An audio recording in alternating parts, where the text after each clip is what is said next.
During a family dinner, my parents announced their decision to leave their entire inheritance to my two spoiled brothers. In response, I stopped paying their bills, a move they quickly regretted when they remembered the house mortgage was nearing its expiration. My name is Sarah, and I'm 35 years old. Working as a supervising nurse at Northwestern Memorial Hospital, one of Chicago's largest and most respected medical institutions. For years, I genuinely believed I came from a typical American family, facing the usual ups and downs. I never imagined a simple phone call on a rainy October afternoon would completely change my life. I was in my office wrapping up shift reports and reviewing the next week's schedule when my cell phone rang. Mom flashed on the screen, which was unusual. She typically only called on Sundays for our mandatory weekly chat, or if something truly urgent came up.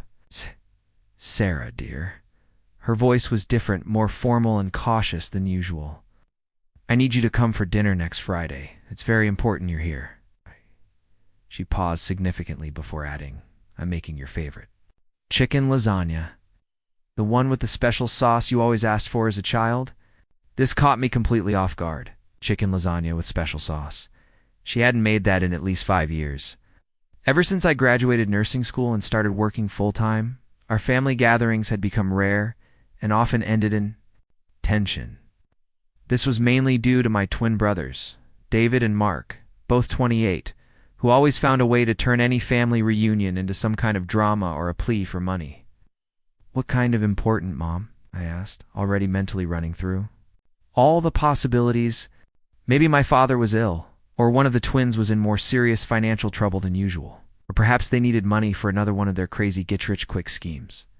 You'll find out Friday. Just be here, okay? 7 o'clock sharp. It's really important for the whole family. Her tone left me deeply uneasy. There was a finality in her voice, as if she was about to announce something irreversible and had already made all the necessary decisions. It was the tone she used when I was a teenager and had broken a major rule. Formal, a little distant, but resolute. I agreed to go, driven more by growing curiosity than any real desire to spend an entire evening with my family. The last few years had been increasingly difficult in terms of family dynamics. Since my father retired from the auto parts factory, where he'd worked for 30 years, and my mother stopped working as a school secretary, I had been consistently helping them financially. It wasn't a Fortune $500 transferred monthly directly to their joint account, but it made a significant difference in their limited retirement budget. Additionally, I paid for my father's supplemental health insurance, which cost $200 monthly and occasionally helped with necessary house repairs, emergency bills, and expensive gifts for birthdays and holidays. This was my silent, consistent way of repaying them for everything they did for me during my childhood and education. Or so I told myself. Honestly, when I truly reflected, I realized the treatment I received growing up wasn't exactly equal to what my brothers got. While I worked part-time at McDonald's from age 16 to pay for my own clothes, school supplies, and small luxuries, David and Mark received generous $50 weekly allowances without needing to work or do anything beyond basic chores. When they turned 18, each received a used but fully functional car, a Honda Civic for David and a Toyota Corolla for Mark. I, on the other hand, drove my mother's 1998 Honda Civic until I could save enough to buy my own car at 22. After 2 years working as a registered nurse during college, while I worked as a nursing assistant on weekends and took night shifts to pay tuition and books, my parents fully funded the experimental courses David pursued, first graphic design, then photography, then digital marketing. Mark received similar treatment, with my parents funding his attempts at physical education, then nutrition, then a technical course in automotive mechanics, which he dropped out of halfway through. But I tried not to dwell on these disparities. Families are complicated, I told myself. Maybe my parents just wanted to teach me independence early on. Maybe they knew I was more capable of managing on my own. Maybe it was even a compliment to my character. On Friday, I arrived promptly at 7 p.m. at the 2-story house in Oak Park, where I grew up. The house was impeccable, as it always was when my mother wanted to impress someone or mark a special occasion. Every surface gleamed. Vanilla-scented candles were lit in the dining room, and the unmistakable aroma of chicken lasagna mingled with homemade garlic bread. David and Mark were already in the living room, perched on the brown leather sofa like two princes awaiting a royal audience. David, the more outgoing of the two, worked sporadically as a freelance graphic designer, constantly complaining that clients didn't grasp his artistic vision or wouldn't pay what his work was truly worth. Mark had tried various professions over the last 10 years: insurance salesman, personal trainer, administrative assistant, even a questionable stint selling dietary supplements online through a multi-level marketing scheme. Neither had managed to stabilize professionally or financially. "Hi, Sarah." Mark greeted me with a smile that seemed too forced and wide. "You look great. Is work at the hospital going well? I heard you might be promoted to nursing manager soon." I responded politely, thanking him and confirming that there were indeed some interesting professional opportunities on the horizon. I noticed both seemed more dressed up than usual. David had even shaved and cut his hair, something that hadn't happened in months. Mark was wearing a dress shirt I hadn't seen in years. Definitely, something important was happening. During dinner, the conversation flowed in a strangely harmonious and artificial way. My parents asked in detail about my work, interesting patients I'd recently cared for, and my career plans. I inquired about the twins' current projects, and to my surprise, both had relatively substantial answers. David had landed a new client. For website design, Mark was considering returning to school to become a radiology technician. Everyone laughed at my father's predictable jokes about retirement and how he didn't miss the 5 a.m. alarm. My mother served wine, an expensive bottle of Cabernet Sauvignon that typically only appeared on very special occasions. It was almost normal, almost like a truly functional and harmonious family. It was after we finished dessert-tan, elaborate, and clearly expensive tiramisu bought from the sophisticated Italian bakery downtown that my mother delicately coughed and exchanged a meaningful look with my father. "Well, children," she began, using the infantilizing term that always irritated us. "Given we were all adults, graduated for over a decade, your father and I have very important news to share with you today." My father straightened in his chair, adopting the formal, solemn posture he used when he wanted to appear important and authoritative. After much consideration and several conversations with our lawyer, we officially finalized our will this week. The atmosphere at the table changed instantly and dramatically. I felt my stomach involuntarily clench, an uncomfortable and growing, a sensation that something very bad was about to happen. David and Mark, I noticed, didn't seem surprised. In fact, they exchanged a quick glance that suggested they already knew what was coming. After much careful thought, my mother continued, smiling proudly in the direction of the twins. "We decided to leave both the house and the vacation apartment in Wisconsin exclusively to David and Mark."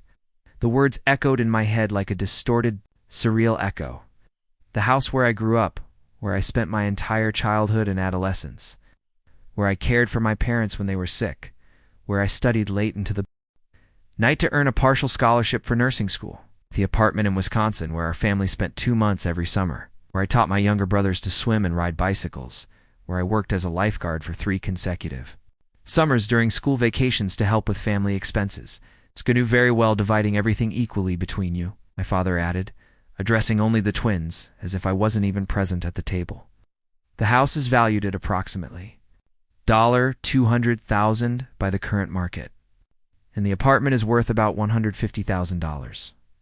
It'll give you both a solid and secure foundation to start your real adult lives."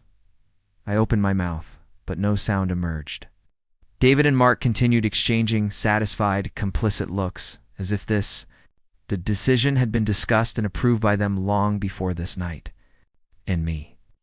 I finally managed to ask, my voice sounding strange and distant even to myself. My mother looked at me with that condescending, paternalistic expression I knew so well since adolescence. It was the same look she used when I questioned why my brothers could come home later, or why they received bigger allowances, or why I had to work to pay for my own clothes, while they received expensive clothes as gifts. "Sarah, dear," she said with a tone that tried to be gentle, but sounded clearly patronizing, "you have a solid and well-established career, You earn an excellent salary at the hospital, have your own beautiful apartment in Lincoln Park, your own car, your own independent life. You clearly don't need our help or financial support. The boys are still finding their way in life, my father completed. Using a phrase I had heard countless times over the last decade, they need more support and stability than you, who have already established yourself professionally and financially. Finding their way at 28 years old. After an entire decade of finding their way at the expense of other people's hard work and financial sacrifices, specifically. At the expense of my hard work and financial sacrifices, I felt my face burn with a combination of anger, humiliation, and absolute disbelief. The brutal irony of the situation hit me like a direct punch to the stomach. I was being deliberately punished and excluded precisely for having been responsible, hardworking, and independent, for having built a stable life through years of sacrifice and dedication. It was as if all my years of hard work, all the nights I spent studying instead of going out with friends, all the weekends I worked instead of relaxing had been a gigantic strategic mistake. Let me understand this correctly, I said, struggling to keep my voice controlled and civilized. You're completely excluding me from the family inheritance because I was too responsible, because I worked too hard, because I became too independent? It's not exactly like that, Sarah. My mother sighed as if I were a stubborn child who couldn't grasp simple concepts. It's just that you already have everything you need. You don't need us. It's just that you want to continue subsidizing and supporting two adult men of almost 30 years who have never assumed real responsibility for anything in their entire lives. The words came out harsher and more cutting than I initially intended, but I found I couldn't contain myself. 20 years of repressed frustration were beginning to leak out. David finally decided to participate in the conversation. Sarah, this really isn't about you personally. It's about family justice and equity. You were always the academic favorite, always had more ease with studies and work. You were always more capable than us. Ease. I laughed, but there was absolutely no humor in that sound. It was a bitter and incredulous laugh. Ease. David. Do you remember me studying until 2 or 3 in the morning every day throughout high school? Do you remember me working 40 hours a week while attending nursing school full-time? That wasn't ease. That was hard work and constant sacrifice. Mark tried to assume the role of mediator and ease the situation. Look, Sarah, it doesn't need to be this dramatic when the time comes, which we sincerely hope is many, many years from now. We obviously will divide everything equally among the 3 of us. Of course, you'll receive your fair share. Oh, what extraordinary generosity. I responded with heavy sarcasm. You'll graciously give me 1/3 of the inheritance that originally should have been automatically and equally divided. Among 3 children. What kindness! What fraternal magnanimity! An embarrassing and heavy silence fell over the dining table. I could feel the tension growing exponentially. My father, clearly irritated with the conversation's direction, forcefully hid his closed fist on the table, making all the plates, glasses, and silverware clatter alarmingly. Enough of this discussion. This decision is already made and finalized. You are our family and will respect and accept our final will. Period. Something fundamental inside me broke at that specific moment. It wasn't exactly anger. It was something colder, more calculated, more definitive, crystalline, and implacable clarity about exactly where I was positioned in this family's hierarchy and priorities. For 20 years, I had been the obedient daughter, the one who helped. Financially, the one who solved problems, the one who made silent sacrifices for the common family good. And my reward for 2 complete decades of dedication had been being summarily cut from the family inheritance. You know something? You're absolutely right, I said calmly, getting up from my chair. I really am too independent, so extraordinarily independent that I no longer need to financially support a family that clearly doesn't value me or consider me worthy of equal treatment. Sarah, what exactly are you trying to say with that? My mother asked. And for the first time that entire evening, I detected a genuine tone of concern and alarm in her voice. I mean very simply that if I'm too independent to receive family inheritance, then you're also too independent to receive my charity and continued financial assistance. I picked up my purse and coat, deliberately heading for the front door. The $500 monthly I transferred to you adds additional health insurance that costs $200 a month, the expensive house repairs, the birthday and holiday gifts. Absolutely everything ends today. You can't be serious about this, David said finally, seeming genuinely alarmed and worried. I'm more than serious. If you don't consider me family enough for inheritance, I don't consider you family enough for continued charity. Sarah, dear, please, let's sit down and talk about this like civilized adults. My mother desperately tried, quickly getting up from her chair. There's absolutely nothing to talk about or negotiate. You made crystal clear and unequivocally what exactly my place and value in this family is. I opened the front door forcefully. Good luck finding another person willing to financially sponsor the spoiled boys and eternal teenagers. Sarah, Elizabeth, come back here right now, my father shouted with his most authoritative voice. But I was already determinedly going down the porch steps, walking with firm strides toward my car. I could hear agitated and increasingly loud voices, coming from inside the house, but I didn't turn around for even a second. I didn't look back. For 20 complete years, since I started working at 15 years old, I had consistently been the responsible daughter, the one who helped without questioning, the one who solved family financial problems, the one who made personal sacrifices for the common good. And my official reward for 2 entire decades of unquestionable dedication had been being deliberately cut from the family inheritance because I was too independent. Well, if they wanted a real and complete demonstration of absolute independence, I was about to give exactly that. During the entire trip back to my apartment, my mind was working at an accelerated pace, processing not only the anger and humiliation, but also the practical implications of everything that had just happened. It wasn't just about the money. Although $350,000 in properties wasn't exactly a negligible amount, it was fundamentally about the underlying principle. It was about the fact that my own parents had consciously reduced me to a convenient money-making machine, useful for solving emergency financial problems, but not worthy of being treated as a true family heir. I arrived at my apartment in Lincoln Park, a modest but comfortable and cozy place I had bought 3 years prior, with much sacrifice and careful financial planning, and immediately grabbed my laptop. If I was really going to do this, I would do it completely and definitively. First measure: immediately cancel the automatic monthly transfer of $500 to my parents' joint account. I accessed my online bank account and with a few decisive clicks, canceled the scheduled transfer. Done. Second measure: call the insurance company on Monday morning to remove my father from the supplemental health policy I paid monthly. This would represent an immediate savings of $200 monthly for me and a new, expensive $200 monthly for them.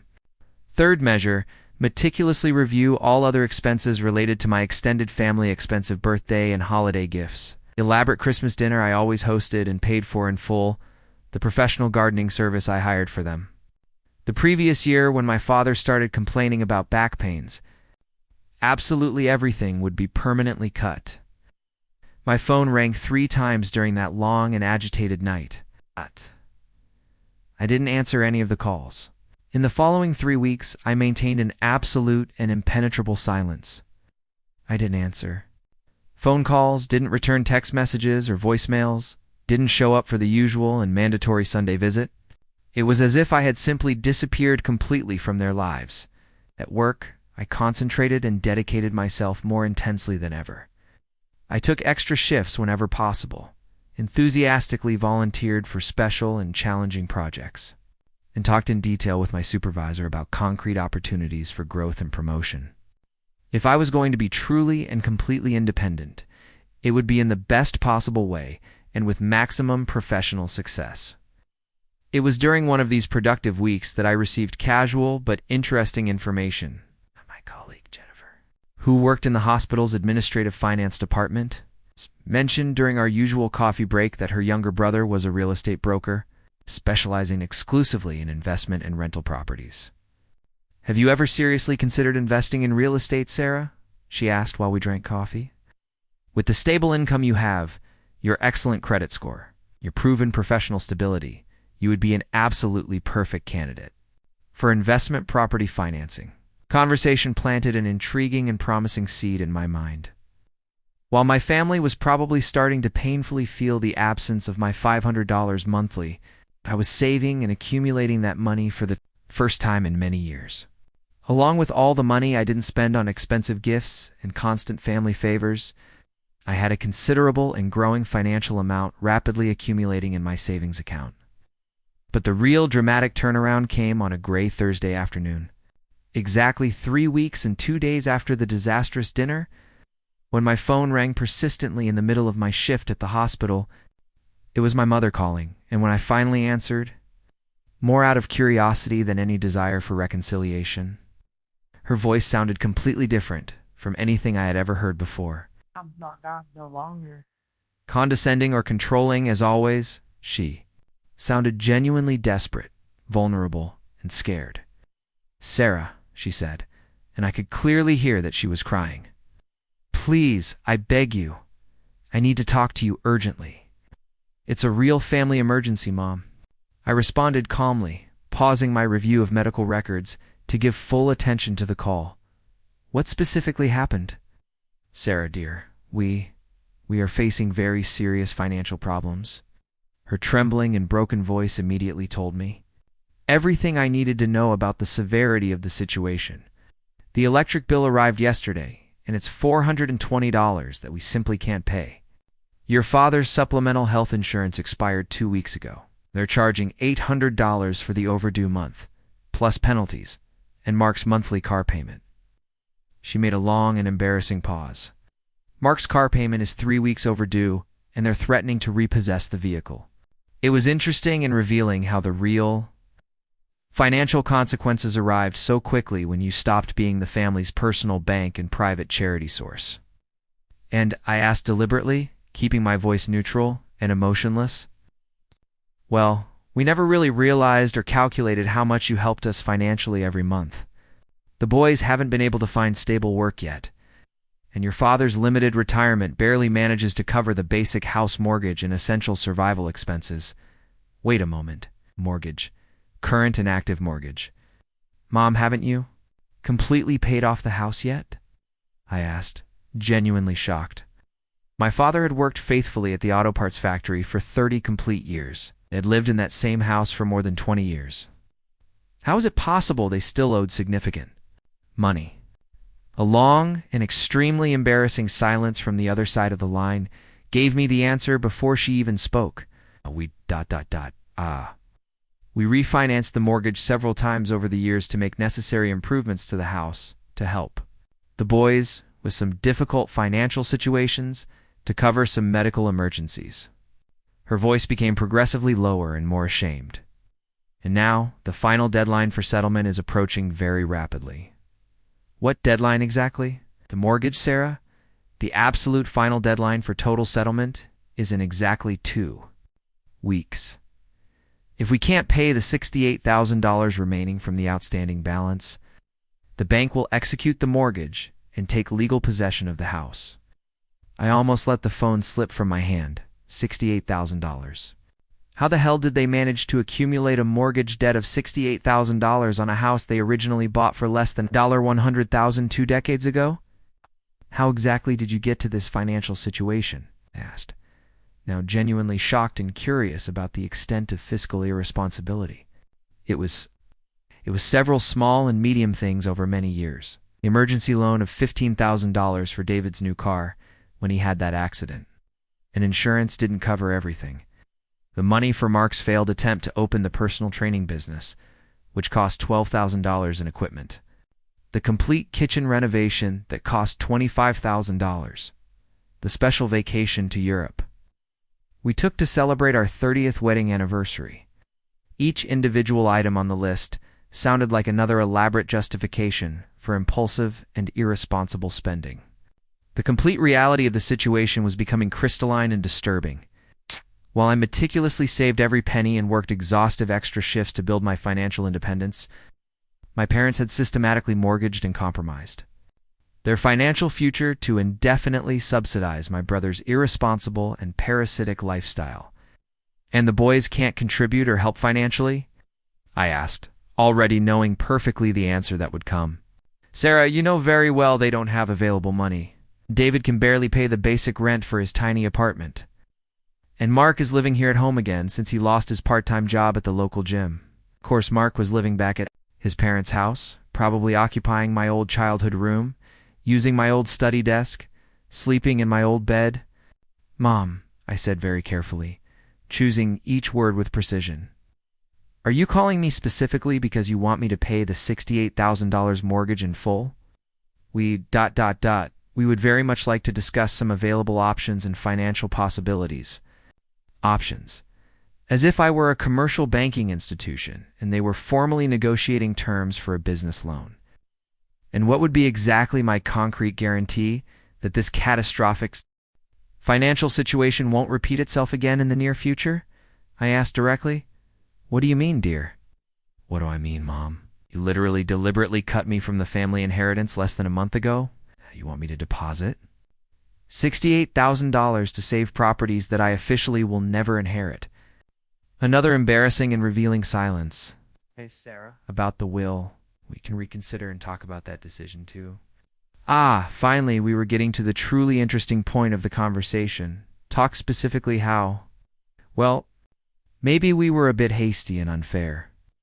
Maybe we can find a more balanced solution that works adequately for the whole family. I leaned back calmly in my chair at my office in the hospital, watching through the window the constant movement of the city below. People came and went hurriedly on the sidewalks, each dealing with their own personal crises, important decisions. In moments of choice, it was fascinating how perspective and negotiating power changed completely when you were on the side that had financial control and decision-making capacity. What specific type of solution do you have in mind? I asked. Carefully, we can change the will again. Maybe include you also in the inheritance in a more fair and balanced way. Include, as if it were an extraordinarily generous concession on their part, not my fundamental birthright as a daughter. Mom, let me understand perfectly the proposal you're making. You want me to pay $68,000 immediately to save properties? That you may or may not decide to leave me someday in the distant future. It's not exactly like that.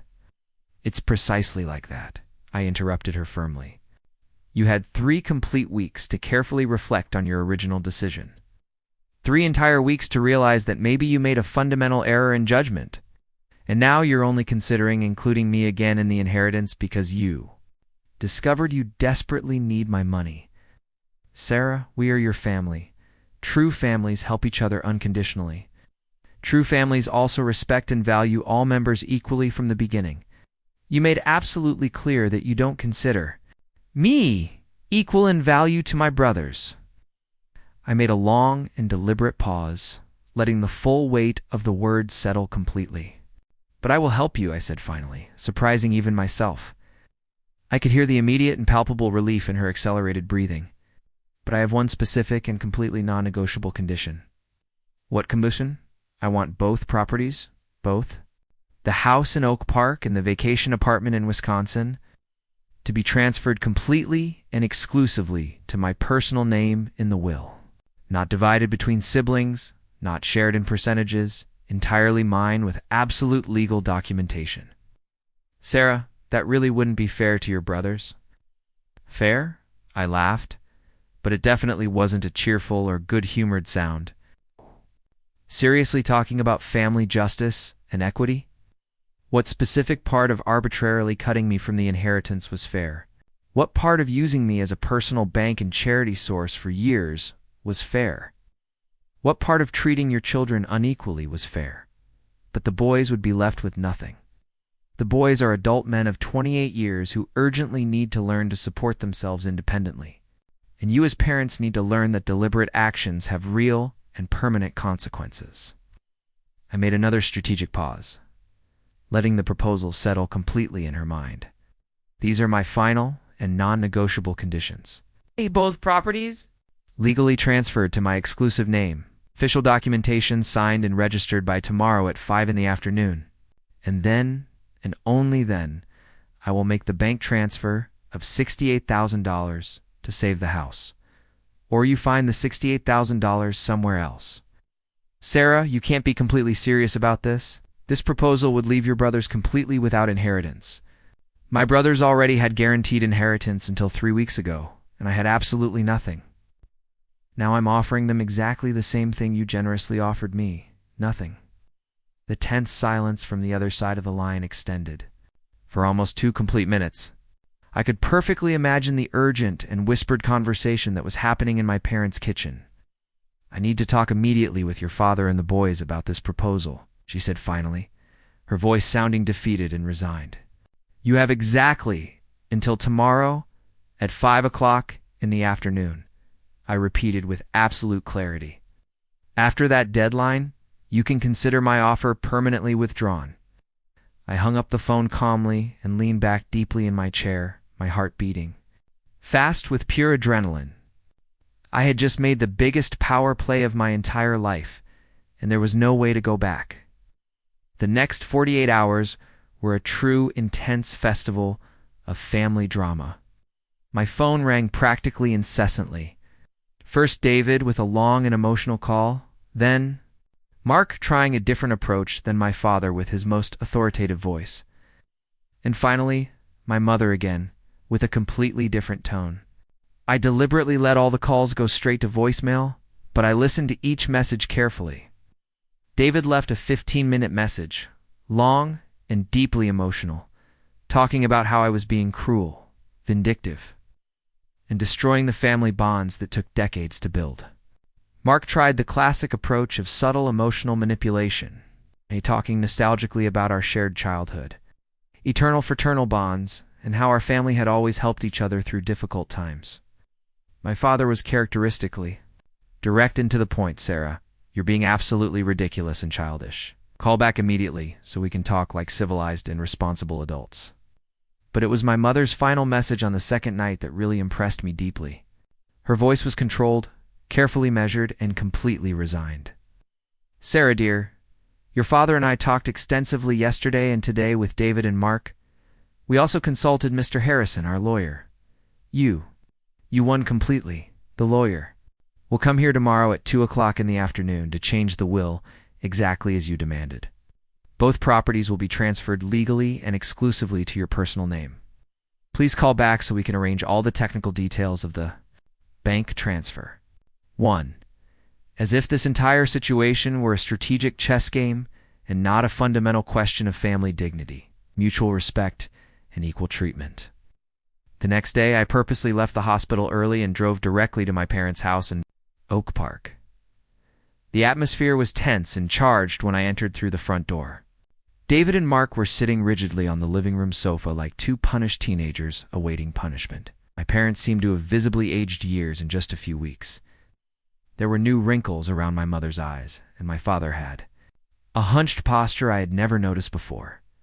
Mr. Harrison, the family lawyer for more than 15 years, was visibly uncomfortable and embarrassed with the entire situation. He was a distinguished 60-year-old man who had known our family since I was in college and clearly wasn't accustomed to mediating such intense and emotionally charged family disputes. "Sarah," he said, when he formally greeted me at the entrance, "I have the professional obligation to ask if you're absolutely certain about these testament changes. It's a very definitive and far-reaching decision. I have absolute and unwavering certainty," I responded calmly, maintaining direct eye contact. During the following hour, we meticulously reviewed all the necessary legal documents. The will was completely reformulated and rewritten, placing both properties, the house in Oak Park and the apartment in Wisconsin, exclusively and integrally in my personal name. Each paragraph was read aloud. Each clause was explained in detail. Each legal implication was completely clarified. When it finally came time for the official signatures, I could see genuine tears shining in my mother's eyes. She tried to discreetly wipe them with a tissue, but the emotion was obvious and palpable. "Ready and finalized," Mr. Harrison solemnly announced, carefully storing all documents in his leather briefcase. "Everything is completely legal, registered, and official." At that exact moment, I took my phone and accessed my online bank account, a few deliberate touches on the screen. I initiated an electronic transfer of $68,000 directly to the mortgage company's account. The payment was processed and confirmed in real time. "Done," I calmly announced to the entire room. "The mortgage is completely paid off. You won't lose the house." The instant and palpable relief on my parents' faces was almost physically visible, as if a gigantic weight had been suddenly removed from their shoulders. But David, who had remained silent during the entire process, finally exploded in contained fury.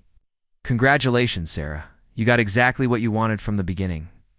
I sincerely hope you're happy and satisfied for having deliberately destroyed your own family." "I didn't destroy absolutely anything," I responded with unshakable calm. "I simply applied the exact same logic you originally used with me. If I didn't deserve inheritance for being too independent, then you don't deserve to own properties for being too dependent."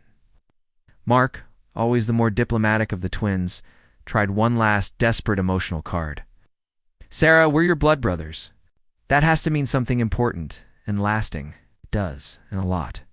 It means that when the appropriate time comes, which I sincerely hope is many, many healthy years from now, I will personally decide what to do with these properties. Maybe I'll be more generous and egalitarian than you were with me. Maybe not.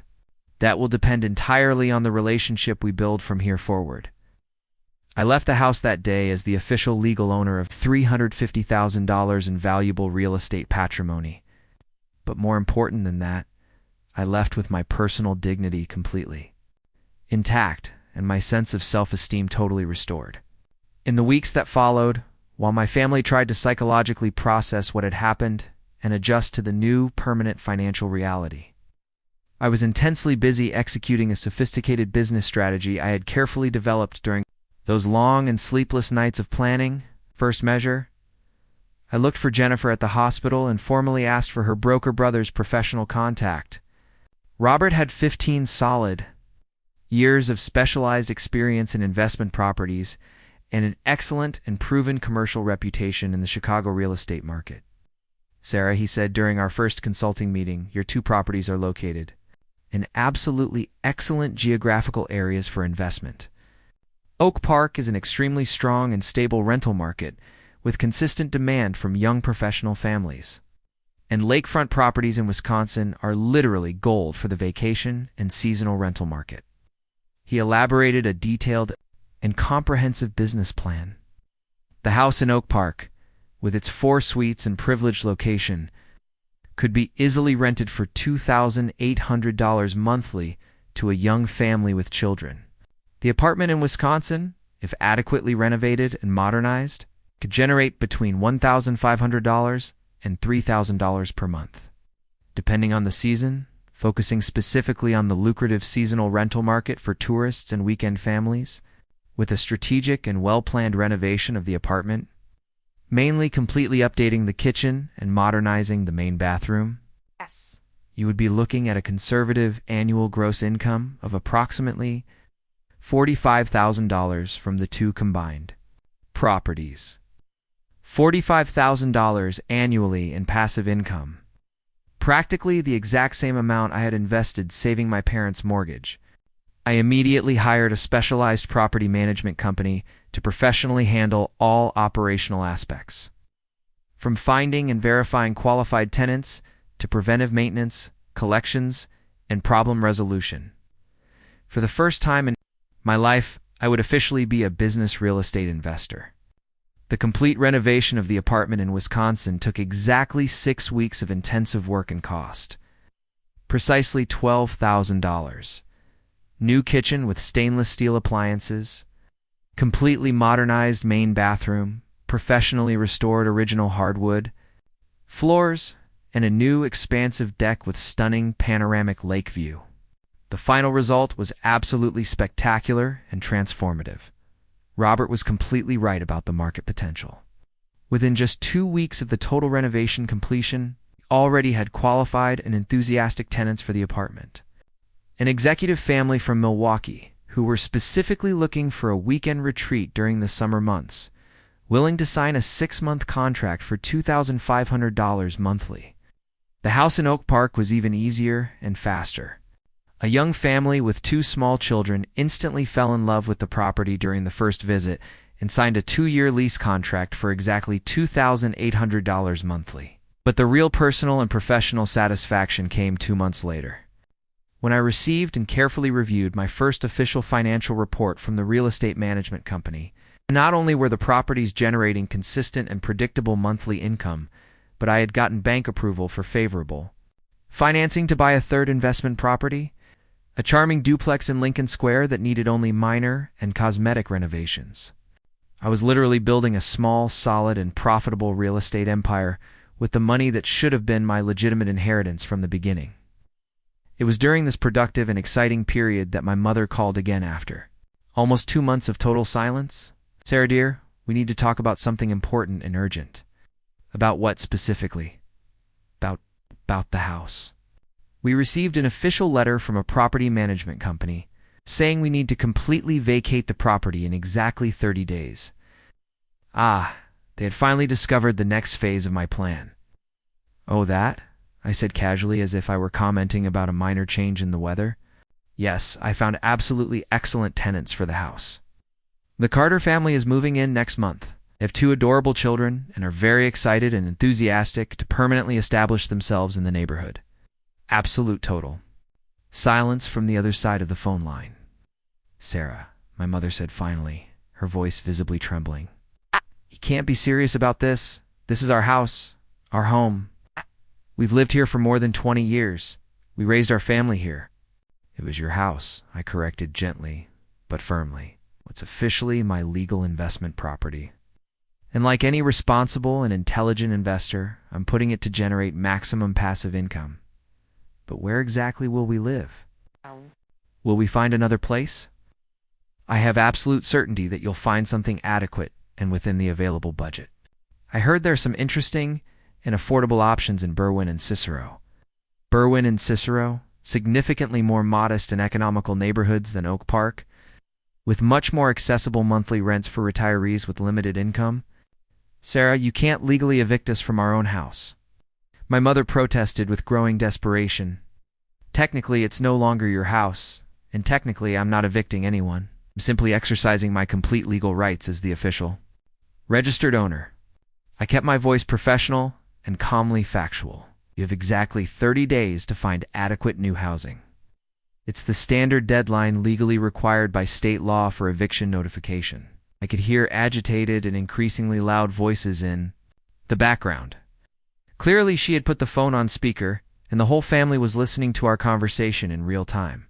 "This is pure, cruel, and calculated revenge," was David's characteristically indignant voice. "You're being deliberately vindictive and malicious." "No, David.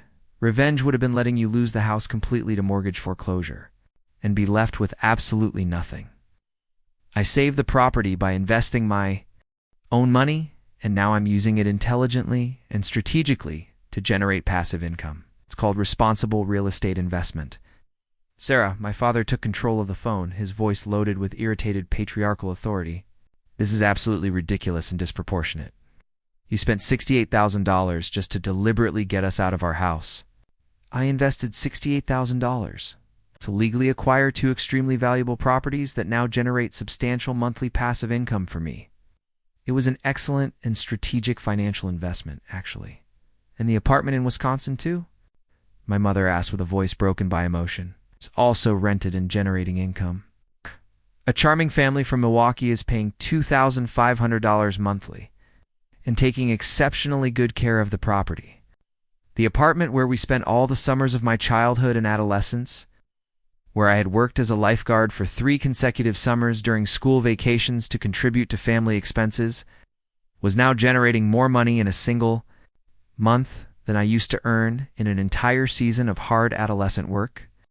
"You planned this entire situation from the beginning," Mark said, his voice full of repressed anger and reluctant admiration. "You deliberately manipulated and orchestrated this whole situation." "I didn't manipulate absolutely anything. You created this specific situation when you consciously decided to cut me from the family inheritance. I just responded appropriately and proportionally to your actions." I made a deliberate pause. "Actually, I should sincerely thank all of you. If you hadn't made that original decision, I never would have discovered how extraordinarily lucrative and satisfying the real estate investment market can be. Sarah, for the love of Almighty God, we are your blood family.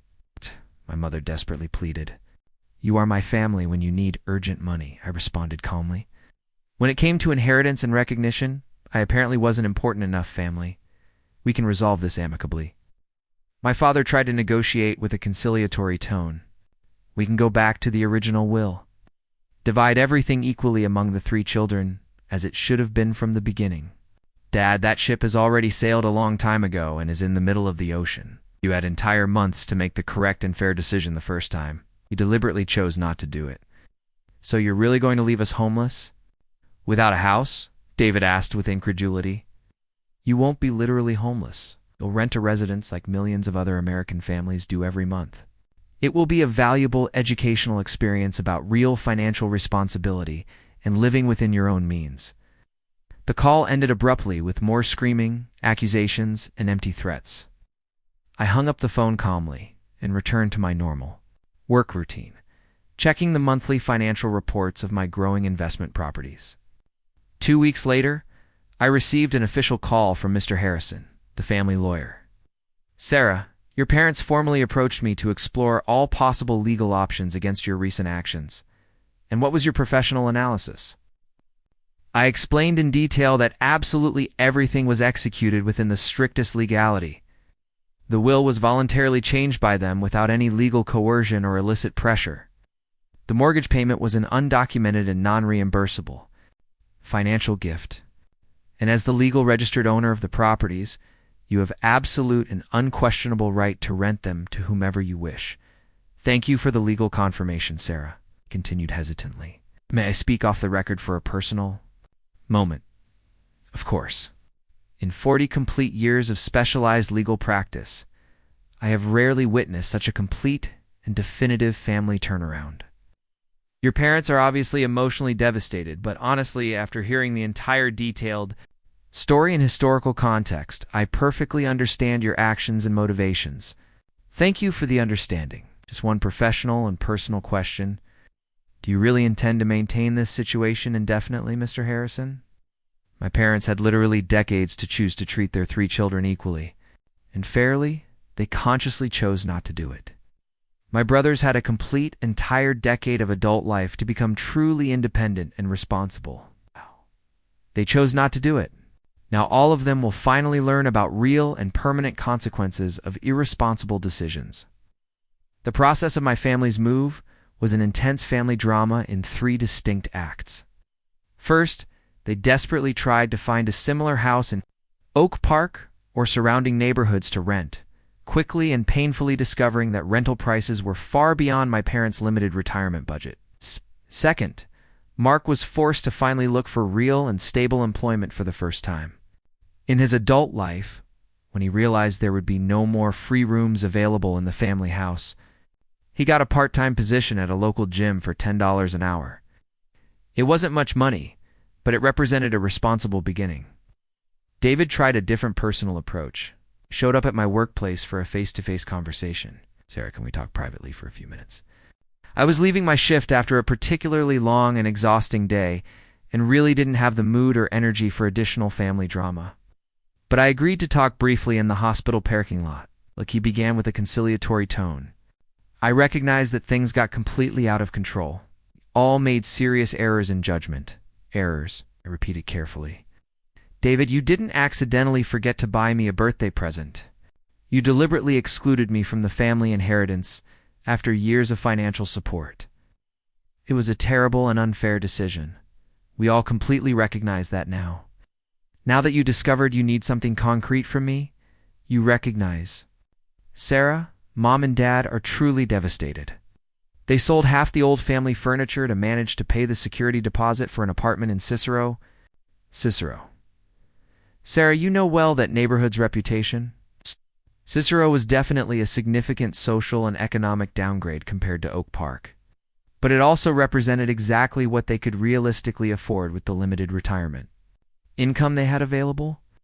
David, you systematically lived beyond your real financial means for many years at my personal expense. Now you're being forced to live within the genuine means you have. That's how financial life works for the vast majority of responsible people. So, that's it. You're just going to watch your own family sink financially? You're not sinking. At all. You're finally learning to live as completely responsible and independent adults. It's an educational lesson that should have happened many years ago. David became visibly red with contained anger. Do you realize what kind of person this makes you? What specific kind? It's a cruel kind that deliberately abandons their own biological family because of money? That accusation hit me like an emotional slap. Not because of the pain it caused, but because of the absolutely perfect historical irony.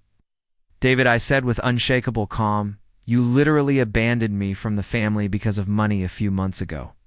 The only fundamental difference is that when I do it, I honestly call it fair and deserved consequences. When you did it, you euphemistically called it a responsible family decision. He was completely without articulated response to that observation. Besides, I continued calmly, I didn't abandon you at all. You're still my biological family and always will be. You're simply no longer my permanent financial dependence. David left without saying another word, and that was the last direct and personal attempt at reconciliation or negotiation. In the months that followed, occasionally I heard fragmentary news through mutual acquaintances and colleagues. I got how my family was gradually adapting to the new permanent financial reality.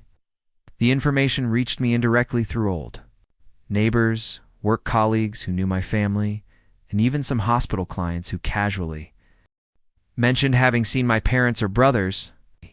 Mark had managed to be promoted from part-time employee to shift supervisor at the local gym where he worked. Apparently he was demonstrating leadership and responsibility skills that no one knew existed. He was sharing a modest but clean apartment with a responsible coworker, and rumors indicated he was even systematically saving money for the first time in his adult life. David had finally managed to establish some fixed corporate clients for his graphic design services and was living independently in a small but functional studio in Logan Square. According to reliable sources, he was earning more consistent money than he had ever earned in his life simply because he was forced to treat his work as a real business instead of a creative hobby funded by his parents. My parents, in turn, had permanently settled in the two-bedroom apartment in Cicero. It was significantly smaller and more modest than the spacious house where they had spent 2 decades. But it was clean, safe, located near public transportation. And most importantly, it was completely within the limited retirement budget they had available. The most fascinating and revealing aspect of this entire transformation was discovering that forced to live rigorously within their real financial means. All members of my family were finally experiencing genuine personal growth as truly responsible and independent adults who could imagine that forced financial independence could be so educational and transformative. Meanwhile, my own real estate portfolio continued growing steadily and profitably with a predictable monthly income from the 2 original properties. I had gotten bank approval for additional financing for a 3rd investment property, then a 4th, and eventually a 5th. Within 18 complete months, I owned and managed 5 different rental properties, generating solid, consistent, and substantial income. Jennifer at the hospital frequently joked that I was rapidly transforming into a local real estate magnate. It wasn't quite an accurate description yet, but for the first time in my entire adult life, I had true, robust financial security and total and complete economic independence. 18 months after that fateful dinner that changed absolutely everything, my life had transformed in a completely unrecognizable way. I now owned and managed a real estate portfolio of 6 different properties, had a substantial and constantly growing savings account, and for the first time was seriously considering reducing my intensive hospital workload to dedicate more time and energy to my expanding real estate investments. The historical irony didn't go unnoticed by me for even a moment. By trying to punish me specifically for being too independent, my family had inadvertently forced me to become truly and completely independent permanently. It was on a sunny Saturday afternoon while I was quietly reviewing detailed financial proposals for a potential 7th property that I received a completely unexpected and surprising phone call. It was my mother again, but her voice sounded dramatically different from any tone I had heard before. Not desperate like in the other emergency calls, nor condescending like in the old days. Ow. It sounded genuinely humble, reflective, and mature. Sarah, I know perfectly that you probably don't want to talk to me after everything that happened. But I need to say some important things that have been in my heart for months. I'm listening carefully, I responded, genuinely curious despite myself. First and most important, I want to apologize sincerely and deeply. Not because we want something specific from you now, but because I finally realized and recognized how completely wrong and unfair we were with you for so many years. She made a long and significant pause. We spent these last entire months trying to honestly understand how we got to this situation. And the simple and painful truth is that we were systematically unfair to you for decades. This was genuinely unexpected and surprising. Second, I want you to know that your brothers, well, they have grown and matured tremendously. Mark was promoted to assistant manager at the gym and is responsibly saving money to buy his own apartment next year. David got 3 important and stable corporate clients and is earning more consistent money than he has ever earned in his entire life. I am genuinely happy to know that. I responded and realized with surprise that I really was. And third, her voice became noticeably lower and more emotional. I want you to know that we are all deeply proud of you. We're always proud, but we never expressed it adequately or sufficiently. You built an absolutely incredible personal and professional life, and now you've built an impressive and successful business. You achieved all this completely on your own, with your own work and determination, and that is extraordinary and admirable. I felt an unexpected and powerful emotion rising in my throat, catching me completely off guard. Thank you, Mom. That means a lot to me. I'm not calling to ask for absolutely anything. I'm not expecting you to forgive us immediately or to change anything in the decisions you made. I just wanted you to know for certain that we completely understand now and that we love you deeply, regardless of everything. After I hung up calmly, I stood looking thoughtfully through the wide window of my apartment for a long and contemplative time. Part of me, a small but persistent and nostalgic part, genuinely missed the family we used to be, or maybe more honestly, the family I always thought and hoped we were. But a significantly larger and more realistic part of me knew with absolute certainty that the fundamental changes that happened were not only necessary, but beneficial for everyone involved. It's not just for me personally, but for each individual member of our family.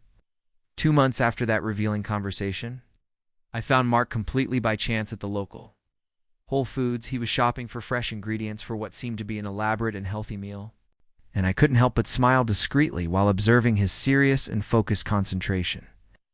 Examining organic vegetables and high-quality proteins. Sarah, he said, when he finally saw me, and to my genuine surprise, he seemed sincerely and spontaneously happy with the casual encounter. How are you? You look great. Fine, thank you, I responded honestly. And you? I heard through mutual acquaintances that you were recently promoted. Yes, assistant operations manager now. It's significantly more work and responsibility than I initially imagined, but I'm enjoying it much more than I ever expected. He smiled with genuine pride. Who could imagine that I had natural aptitude for administration and leadership? Are you living completely independently now? Still sharing an apartment with a responsible coworker. But we're both looking for separate individual apartments for next year. I really want and need my own personal space, you know? He made a reflective pause. It's fascinating and revealing. I had never consciously realized how much I really enjoyed independence and autonomy until I was forced to experience and develop it. We talked for several minutes about completely mundane and normal subjects, respective work, weekend plans, the unusually pleasant weather. It was surprisingly natural and comfortable, as if we were simply 2 responsible adults who knew each other casually, without all the heavy family emotional baggage from the past. Sarah, he said carefully, before we said goodbye, I know I don't have the moral right to say this, but thank you. Thank you specifically for what? For forcing us collectively to grow and mature? It was painful and difficult at the time, but it was absolutely necessary and transformative. A few weeks later, David sent me a short but significant email. Sarah, I know we haven't communicated in a long time, but I wanted to share important news. I got my first six-figure contract for a large-scale corporate advertising campaign. It's the biggest project of my entire career. An honest part of me recognizes that this never would have happened if I were still living comfortably in the financial dependent zone that you used to inadvertently provide for our family. I'm not asking for forgiveness or trying to force reconciliation. I just wanted you to know that your actions had profound and lasting positive consequences. Even though that might not have been your original intention, I sincerely hope you are well and prosperous, David. These small interactions and communications made me reflect deeply on what had really happened during this transformative period. Yes, I had acted initially motivated by legitimate anger and justified indignation. Yes, there was definitely a vindictive component in my initial decisions. But the unexpected final result was that all of us, including my parents, had been forced to face important realities we were avoiding or denying for years. Today, 3 complete years after that fateful family dinner that permanently changed our lives, I can say with absolute honesty that I don't regret for even a moment the choices I made. I have a solid and profitable real estate portfolio that provides me genuine financial security, a career I continue loving passionately at the hospital, and for the first time in my entire adult life, family relationships that are based on mutual respect and healthy independence instead of toxic financial dependence. My parents completely adapted to life in Cicero, and without the constant financial pressure of subsidizing dependent adult children. They even managed to make some small but significant trips they always wanted and planned. Mark proudly bought his own apartment last year and is seriously dating a competent colleague from the gym. David substantially expanded his design business and hired 2 talented part-time employees. Occasionally, we meet at mandatory family events, important birthdays. Major holidays, and the interactions are consistently cordial, respectful, and even genuinely affectionate. But there's a tacit understanding, unverbalized but mutually comprehended, that the old destructive patterns of financial dependence and unequal treatment ended permanently forever. Some well-meaning people periodically ask me if I plan to eventually forgive my family and restore their original inheritance rights. The question always amuses me internally because it incorrectly presupposes that I'm still acting primarily out of anger, resentment, or desire for revenge. The truth is significantly simpler and more mature. I built a personal life and profitable business based on the decisions they made voluntarily. These properties are no longer a traditional family inheritance. They are my legitimate investments acquired with my own hard work and my own saved money, generating substantial income that allows me to live exactly the life I always wanted and deserved. Many years from now, when my own inevitable time comes to make a personal will, I'll surprise everyone with unexpected generosity and egalitarian inclusion. Or maybe I'll decide differently. The fundamental and important difference is that now this will be exclusively my personal choice based on the relationship we build progressively from here forward, not on automatic family obligations and unquestioned expectations from the past.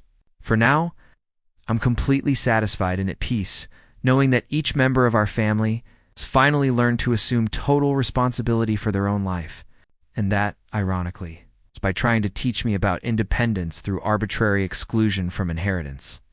My family inadvertently gave me the greatest possible gift, the absolute motivation and necessary determination to build my own substantial wealth and achieve true, lasting independence. Sometimes I discovered best revenge is simply living extraordinarily well and definitively proving that you never needed them as much as they always needed.